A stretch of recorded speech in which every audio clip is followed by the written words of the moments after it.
I didn't even know I traumatized you all. Your sobriety scared me more than your addiction did. Mm. And I think it's because I didn't know what to expect. So you were an addict more than you have been recovered. What is it like for you now? Um, man, it's awesome. And picking up was only part of the problem. The problem solver came when I accepted the Lord. I know I speak on him a lot because hasn't nothing accepted me and did me better than him. So part of my addiction, I know I couldn't have done it without him. I knew I couldn't wait till I get clean to find him. But I'm telling you, it's awesome. Mm. I get to see things that I'm 20 years probably too late for, but I'm so cool. I won't let people know I missed it. So I go in like, I've seen that. I know that. And I've missed so much. I've never knew peace. Mm. I just found peace about 4 years ago, 5 years ago, when my husband and I bought a house. I was so scared of peace. Can you Mm. imagine that? It's like someone saying they're scared of air. I had never, ever been nowhere where it was no chaos, no cursing, no fighting, no Mm-hmm. loose cigarettes. I mean, I thought I was going to lose my mind, but in turn, God gave me a mind to start reading the words. And I'll tell y'all something else. God was so awesome that during my addiction and the process of getting clean and all of that, and when He moved me, I didn't even realize I was moved. I'm living there. I don't work and I don't worry about bills and I don't worry about shopping and I don't worry about being happy today. All of my needs are truly met by God. I mean, I sit in my house and I watch the other people go to work. I'm like, Lord, what is my purpose? Mm. And for some reason, I feel like He saw that I suffered so long, so hard, that He says, just sit back and learn of me. Mm.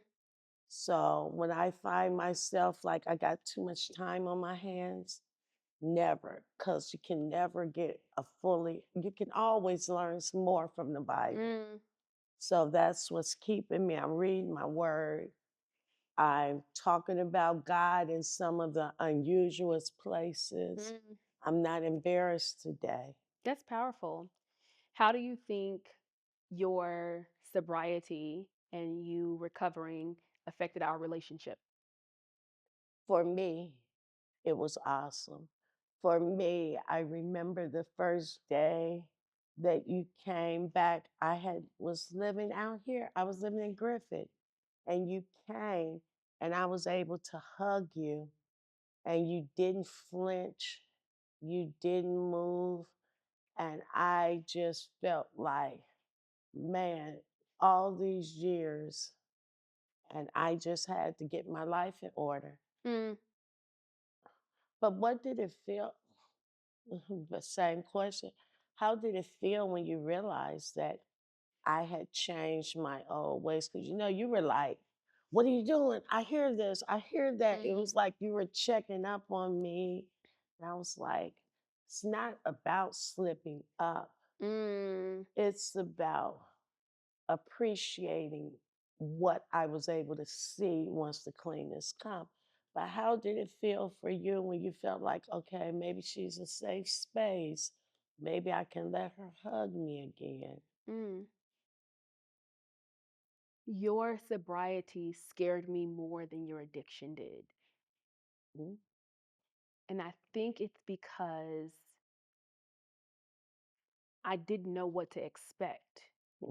That in your addiction, I knew over 18 years what to expect from you. I knew what the addiction, there were no surprises.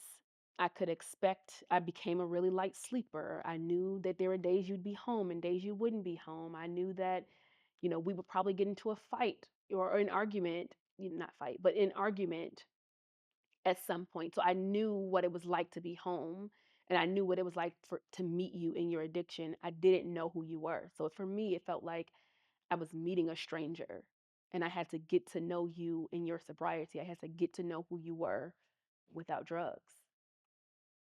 And that scared me because I was like, who is this person? Who is she going to become?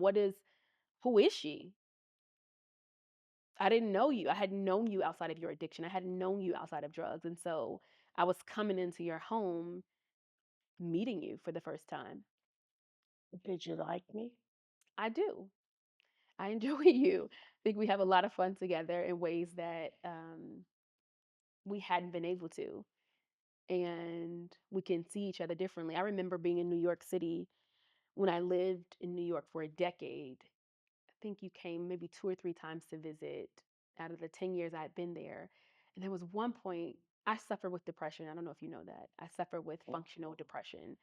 And so, or what do I say? Seasonal depression. It is self diagnosed. It is self diagnosed.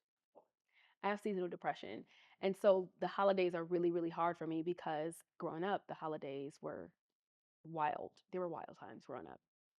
And so now I have seasonal depression. And so, but one time I remember crying in my bed and I couldn't get up and I was crying, crying. I sent you a text on my Nokia phone. I sent you a text and I said, what made you keep me and not abort me when you were 17 with 2 children? No, I had one. Well, I you was were going to be the kind. second. Yeah, what? It was no resources. It was no resources. It was I was at that point before you were born being physically abused, so it was not like I had choices to make of my own. I kept you because that's all I knew. And when I got pregnant, I was like, man, I'm gonna do everything different this time. It's gonna be good. But that's why we gotta be very mindful of how we live our lives because it's so easy to not just fall in addiction of drugs, but fall into an addiction of men, Mm, addiction of eating. You know, it's many things. But my biggest problem about addiction was not picking up. It was the thinking that I had acquired in my addiction. So I'm just totally grateful that it didn't kill me. hmm And it didn't kill any of my kids because I That's think, huge. yeah, People died. and Like people, the drugs killed people. People died. People you know have died. people's kids died, Yeah. all from not being mindful and watchful of them. But you know the difference between my life then and my life now Mm, is that I can smile even when I don't feel like it because I know that someone is working on my behalf from from miles away, someone I can't see. So this time, you talking about God? God, Okay. yes, yes, I was like, me? I'm working on your behalf. my Okay. heavenly Father. So it's so I didn't do enough for you all, and in my new motherhood, seems like I'm doing too much mm, for him. So I'm still like, it's not about what you can give a kid. mm, It's not a handbook on it. So I'm just at this point, I'm able to give my son, your brother, lots of things that you all couldn't imagine. He's going to hotels mm-hmm. and restaurants. And I'm like, man, he still walks around with this rebellious tip. And you says it's normal teenagers that's not traumatized. I'm like, man, I didn't even know I traumatized you all. But I'm truly sorry because that what you all went through, if no one told me, I would have thought I was a bad mama jamma.